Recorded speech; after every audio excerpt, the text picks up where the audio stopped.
Anyone who's ever gone on a road trip or a long drive with family or friends knows what it's like to get hungry or thirsty or both.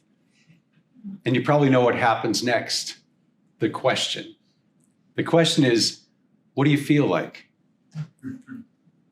It's a miracle.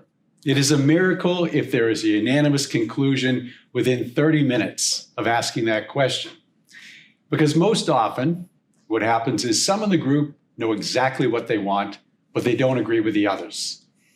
And then there are the people, and these are the people I can never understand. They say, I don't really know what I want. Sorry if you're in that group. Well, like our physical hunger, we also have a spiritual hunger for God. For God has made us to be in union with Him and each other through Him.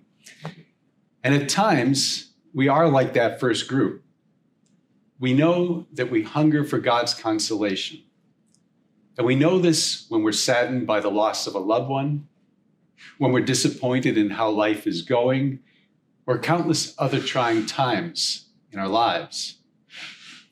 We might also hunger for God's encouragement, that we're on the right track and that we can stay on it despite the detours of our past.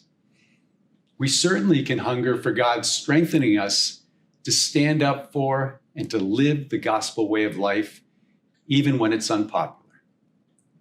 The fact is, our souls and bodies need God even more than we need food and water. Now, don't get me wrong, I love both, and we need both. But if you've ever tried to go without God's nourishment, you know how quickly you feel it. It's that sense of weariness and fatigue in trying to live day to day what God has put into our lives.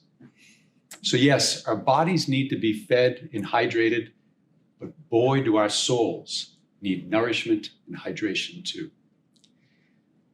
Just yesterday, I presided over a funeral and committal service for a gentleman just a few years older than me. And just 2 years ago, he was full of life. He was the kind of husband, father, brother, and friend that we would all like to have. And then illness struck. And yesterday, we raised our prayers to God for mercy on his soul and for consolation of his loved ones. Every day, we need God. And every day, God offers his nourishment to us.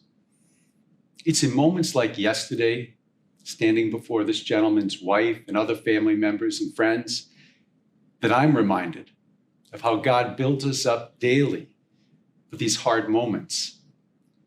The times that we need that extra faith and hope and love to provide the support for those whose faith is wavering, or who feel so saddened and alone.